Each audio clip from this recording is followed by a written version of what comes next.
From the far reaches of the Milky Way galaxy, it's Retro Nerd Girl with a film review for you.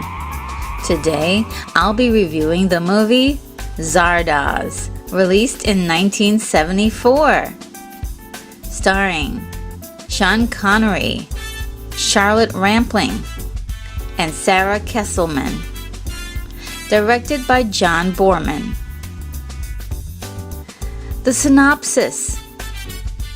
In the year 2293, the world is separated by mortals and immortals, in which one man is destined to liberate them both. The story.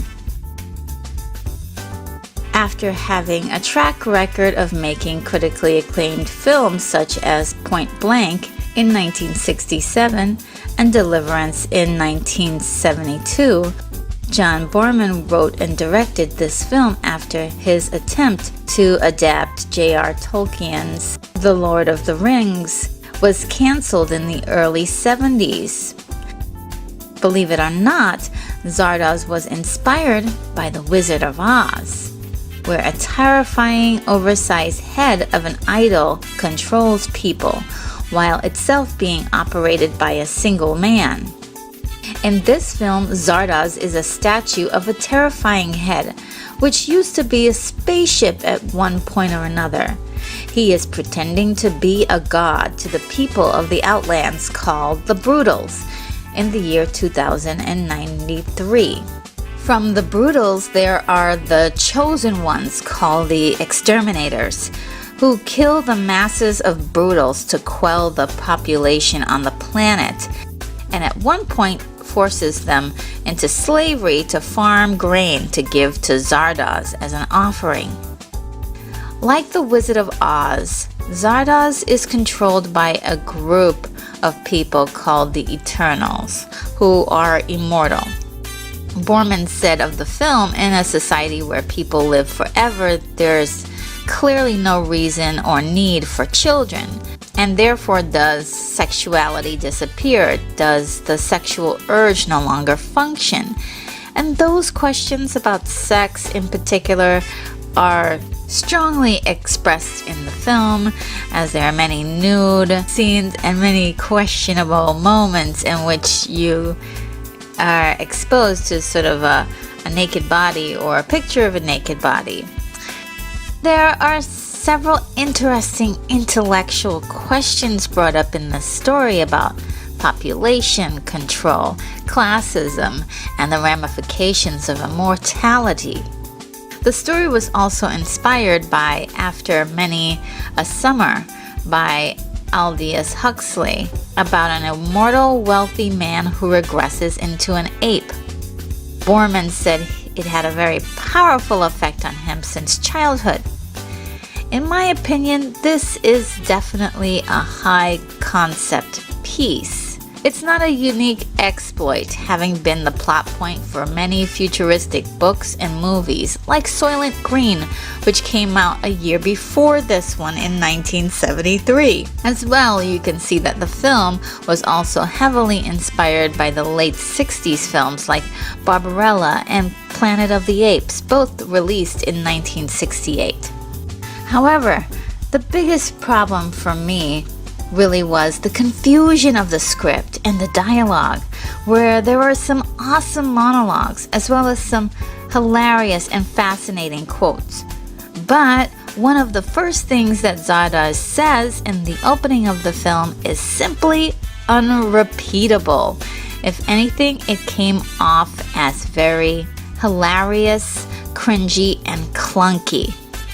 However, when the film hits its stride, it treats its audience as if it is the beginning of the film all of the time, piling on more dialogue, and it banks most of its storytelling on expositions and flashback footage, which really dulls the momentum of the film.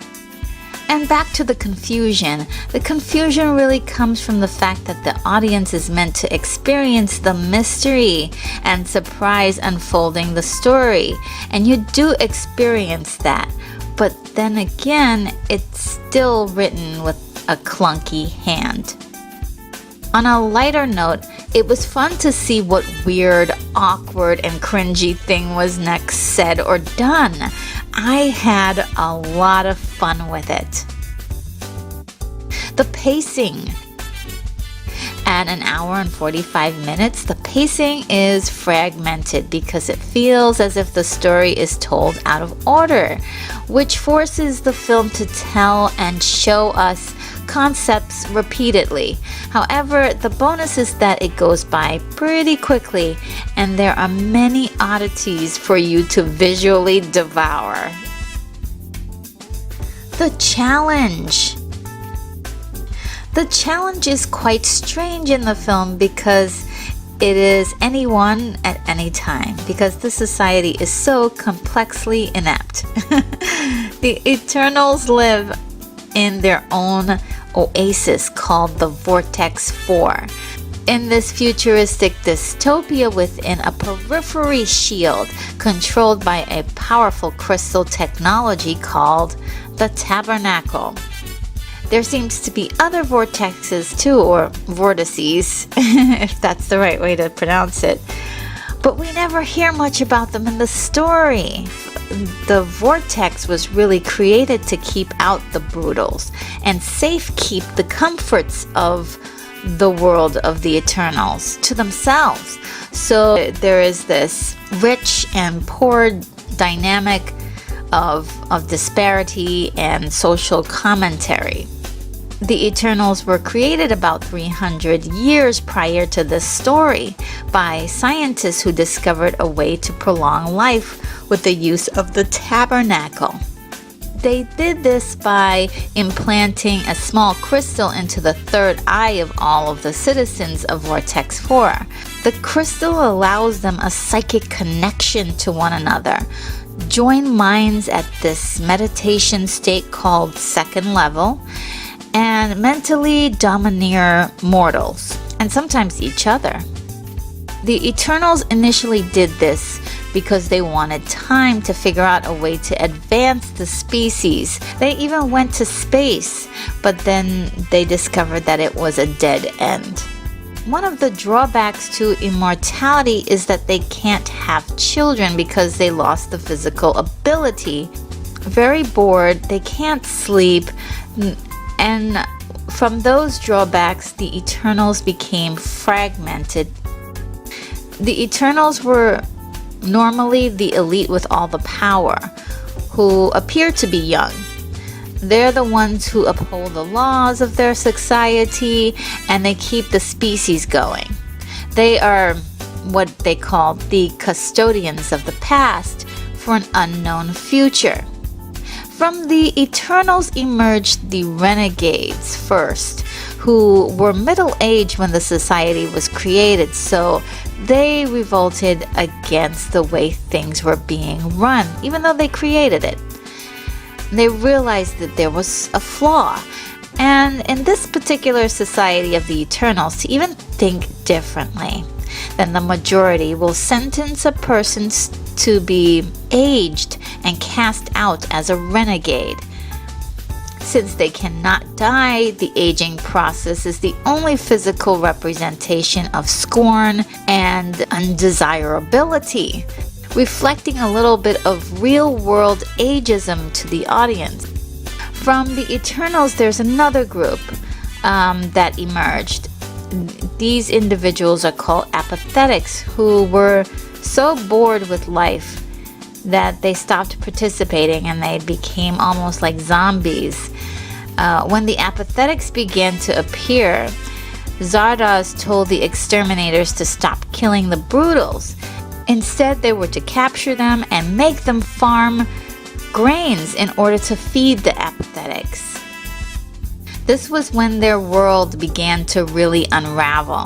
They are a formidable challenge, but they're not very smart about survival because as much as they try to manipulate mankind, they ultimately crave an end to their boredom, trapped by their own devices.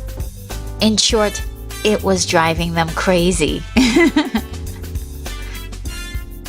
Now the empathy. Unfortunately, Fortunately, there are no characters to really feel much empathy for. The character that is clearly on the cover of many posters is Zed, and he is supposed to be our protagonist. He is one of the exterminators of the Outlands. His first introduction to the audience is pointing his Webley Fosbury revolver into the camera and shooting us in the face. He kills, he rapes blindly in the name of Zardoz while enjoying it, feeling superior to his victims because he has been told that he has been bred as one of the chosen ones. So now we get to the plot, and yes, it took that long to get to the plot after all that explaining, and this is what the movie's biggest detriment is: so much world building but not enough storytelling. The Eternal that operates Zardoz and is in control of the Brutals in the Outlands is Arthur Fane. He has been breeding mutants for centuries in order to create a being strong enough and smart enough to break into the Vortex 4 and destroy the Tabernacle, so that way the Eternals can become mortal again. Arthur shows Zed anonymously how to read, and he showed him the book, The Wizard of Oz, which sets Zed off into his adventure when he connects it to the true identity of Zardoz. Zardoz is not a god, but a tool operated by the Eternals. He tells his fellow exterminators about what he learns, and then he hides himself in the head of the fake god to exact revenge on their puppet masters. Now, this all sounds very reasonable, but the exterminators still are unlikable because they still blindly kill without reason and without remorse. So this would typically be the point where you would become more endeared to the struggle of the protagonist when you find out what his part is in the story. But however, you don't really learn about all these details until nearly the end of the film. Once Zed is in Vortex 4, he meets three key players among the Eternals: May, Consuela, and Friend. May and Consuela are loving partners for a long time until Zed comes along and then puts them at odds with one another. May is interested in Zed for the scientific purposes of creating a higher species through procreation. Hurt by May's obsession with Zed, Consuela wants to see him executed, and for much of the film she takes on the form of the villain in the story, insane with jealousy and contempt for the change that she feels inside that maybe perhaps Zed will bring to her culture. So it really blows your mind when suddenly she becomes his bride in the last 19 minutes of the film. This is a love story that shows up out of nowhere, and it really is one of the most incredible surprises in the film. Now, Friend is a secret conspirator with Arthur, which again you only don't learn until the end. After a few rewatches, I noticed that he often takes up for Arthur and is concerned about what happened to him. He's such a flippant character, but he really acts as a literal friend to Zed in the story. Probably the only one he has besides May. Once Zed becomes the hero that the film wants him to be, he's sort of like a Neo predecessor with mysterious powers at his control that are never explained. So all of these supernatural things begin to happen around his character. Unfortunately, it still doesn't help his likability. You don't care about what happens to him, but you do want to keep watching to see what happens to him and how this wacky adventure will dissolve. The technical aspects. Now, the technical aspects are probably the most subjective to the viewer's point of view. In mine, I can see that this production was incredibly basic, but they worked that $1.5 million budget to the bone, okay? Yes, they did. For the ambition of this story, the funds were used well, and you can see where the lack of budget suffered in this visual kaleidoscope. The costuming was not especially impressive, but it had its moments, like the masks that were used for the exterminators, made in the image of Zardoz. These had been modeled after John Boorman's face and had a very distinct primal aesthetic, perfect for creating fear. The savage design of Zardoz's floating head was an incredible idea for the film, stimulating curiosity when you see it right from the beginning. The sets and staging were particularly fascinating and unique for this story. Lots of diagonal reflections, lots and lots of reflections, lots of imposed images on things, imposed images on people and bodies, and a big exploration on the angular structures and how they play in sort of a very natural setting. Very simple ingenuity that I could see is going on in this film, which is really outstanding. There was quite a bit of an issue with the way that the film was shot. The cinematographer Jeffrey Unsworth filmed the scenes to create an impressionistic look, and I could kind of see that. It seemed to be fine until the film was duplicated for release, in which 20th Century Fox forbade this process on future films. The technology just wasn't ready for his ambitious vision. In many ways, that sums up the flavor of this movie. It feels like a symphony of visual experiments. The sound design could also fall into that category as well. The sounds were played in reverse and strange magical cues were played throughout. Much of it reminded me of Barbarella's sound effects, where they used a little bit of ingenuity from unconventional sounds. The music was particularly well used, with a mixture of classical and an original score by David Monroe. The performances. The performances are the highlight of this film. Burt Reynolds was set to play Zed, but fell ill when the time came to shoot, and in steps 6'2" rugged leading man Sean Connery into Zed's thigh-high boots. Sean Connery took the role because he was trying to keep working during an acting lull after his run with James Bond, which ended in 1971. This wasn't the first time he took a role after it, but it feels like the role you just wouldn't expect him to play in a million years. And I suppose this is what makes his performance so infamous. Not only that, he took the role for a mere $200,000 and offered to keep costs down by living in John Boorman's home and driving himself to and from the production. I think he's absolutely fantastic in the role.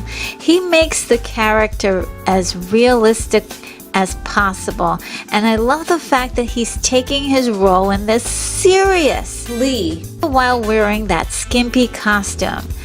His inserted personal charm also kept me glued into the story. Sarah Kesselman plays May brilliantly, also giving the scenes quite a bit of gravity, especially when the film goes into hyperdrive with ridiculous visuals and drama. I especially like the way she was shot, with very little makeup accenting her natural beauty. I enjoyed her on screen immensely. Another acting heavy hitter was Charlotte Rampling, who was particularly spellbinding on screen as the disgruntled Consuela. Her performance is done quite subtly for most of the film, until she unleashes her inner warrior by the end. It's quite entertaining. The best part of the film. To me, the best part of the film is the idea. I absolutely love the idea. Wow, it's so good. Some of the best scenes really include where the visuals come into play, like the touch teach scene, as well as the tabernacle. The invisible vortex wall was another piece that I enjoyed. I also enjoyed the scene in which Friend, May, and Zed make their motivations known in a kind of pact. For Friend and most of the Eternals, they want an end to eternity. May wants to achieve a higher form of life, and Zed seeks revenge. The ending. The ending can be described in two parts. Okay, the first part is a chaotic soiree. Zed becomes Consuela's boyfriend. Zed becomes Neo and does everything magically. And the exterminators arrive at Vortex 4 to kill all the Eternals out of revenge. And just to describe that a little bit about how I feel about that, it just feels like a huge mess at that particular part of the ending. It's a mess and you don't really care about it. It's almost like 5 to 6 minutes of just shooting people, and they're just like, kill me, and the exterminators have no heart, and they're just shooting people, everybody they see, and it's really grotesque in a way. And you don't feel bad for the Eternals because were jerks anyway. In a way, the film actually makes the viewer lose a little bit of your own humanity, desensitizing you to the violence. And that's not good. I'm not a big fan of that. But the second part of the end is interesting. It's an artistic montage that symbolizes the simplistic lifespan of a man while Beethoven's Seventh Symphony plays. It's a commentary on how humanity essentially follows a structure of connection to a soulmate, the procreation of children, the children leave the nest to do the same, and eventually there's death. It's a broad statement, but these ideas are timeless. Our wish list. After screening the film, 20th Century Fox asked John Boorman to add something to help the audience understand the film. And his answer was the intro that we see, where Arthur Fane's head is floating in a very freaky fashion at the start of the film. And it's really basically telling the audience that he is Zardoz. And I think that Boorman got the wrong information to give away at the beginning. I think a little bit of a backstory set up the world first. Like, this is the world that we're living in. This is what you should expect from the characters. Now, boom. Just like the Star Wars opening scroll, we needed something to really tell us about the world and what to expect from it. So, for such a high concept, the film really needed a bit more finesse to articulate everyone's language, so to speak. There are so many unintentional, hilarious quotes, and unfortunately, it makes the audience really lose the beauty of the conversation the film was actually intending. I also feel as if the love story aspect really came together too quickly, and it seems so abstract and cold. I mean, we didn't really earn the union between Zed and Consuela. And this is where the audience is passively watching and not invested in their survival. The enjoyment. Of particular note, Zardoz is among the 100 most enjoyably bad movies ever made in John Wilson's book, The Official Razzie Movie Guide. Even in John Borman's comments about the movie, he admits that the film is quote-unquote laughable. And it is. It very much is. Much of the film is like The Room, where there were lots of laugh-out-loud moments. Much to do with the dialogue, as I mentioned before. It's a pure riot. And it's so much fun to watch. I remember watching this about 20 years ago on TV, and it was one of those movies that they played after midnight. I didn't remember the story, but I really remember being completely glued to the screen. It had a very captivating nature about it, and that's why fans and critics alike can't stop talking about this film to this day. It had such a powerful impact on the audience. You can't unsee this movie. This film also conflicts me because it's a rough movie to love, but I do love it.